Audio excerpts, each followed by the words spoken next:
आता पाहूया आज निवडणुका जाहीर झालेल्या आहेत त्या संदर्भातल्या टॉप 9 बातम्या। लोकसभा निवडणुकीचा बिगुल वाजला। निवडणूक कार्यक्रम जाहीर। देशात 60 टप्प्यात मतदान पार पडणार। 19 एप्रिल पासून देशात मतदानाला सुरुवात, तर 4 जूनला लोकसभेचा निकाल। लोकसभा निवडणुकीसाठी महाराष्ट्रात एकूण 5 टप्प्यात मतदान होणार।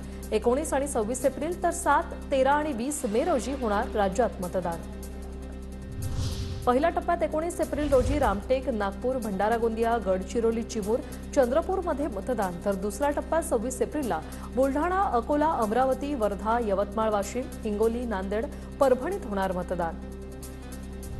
तिसऱ्या टप्प्यात 7 मे रोजी रायगड, बारामती, धाराशिव, लातूर, सोलापूर, माढा, सांगली, सातारा, रत्नागिरी, सिंधुदुर्ग, कोल्हापूर, हातकणंगले अशा पश्चिम महाराष्ट्रासह कोकणातील काही मतदारसंघात मतदान होणार। चौथ्या टप्प्यात म्हणजे 13 मे रोजी नंदुरबार, जळगाव, रावेर, जालना, छत्रपती संभाजीनगर, मावळ, पुणे, शिरूर, अहमदनगर, शिर्डी, बीड, तर 5व्या टप्प्यात 20 मे रोजी धुळे, दिंडोरी, नाशिक, पालघर, भिवंडी, कल्याण, ठाणे आणि मुंबईतील 6 मतदारसंघात मतदान होणार। लोकशाहीतील सर्वात मोठा महोत्सव जाहीर। 4 जून 2024ला 400 पार। लोकसभा निवडणुकांची घोषणा झाल्यावर देवेंद्र फडणवीसांचं ट्विट। महाराष्ट्रात निवडणुकीत कधीही दंगल झाली नाही, मग 2 टप्प्यांची निवडणूक 5 टप्प्यात घेऊन महाराष्ट्रावर अन्याय का?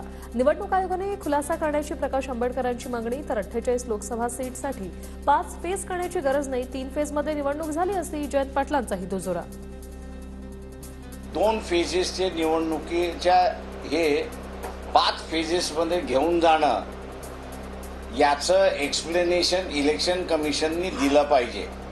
महाराष्ट्र में 5 फेजेस में इलेक्शन रखा है, ये भी ज़रूरत नहीं थी। 48 सीट्स के लिए 5 फेजेस करना, ये मुझे नहीं लगता कि आवश्यक था। सर्व पक्ष आदर्श आचारसंहितेचं पालन करून निवडणूक लढवू। लोकसभा निवडणुकांची घोषणा झाल्यावर बावनकुळेंची प्रतिक्रिया। तर पारदर्शक निवडणुकीची गॅरंटी मोदी देणार का? संजय राऊतांचा सवाल। त्याचं पालन करून आपण निवडणूक लढूया। भारतीय जनता पार्टी सुद्धा आदर्श आचारसंहितेचं काटेकोर पालन करेल। पारदर्शक निवडणुकांची गॅरंटी कोण देणार? मोदी देत आहेत। मोदी अनेक गॅरंटी देशाला देत आहेत, पण या देशात निवडणुका पारदर्शक पद्धतीनं होतील याची गॅरंटी मोदी देऊ शकतात का?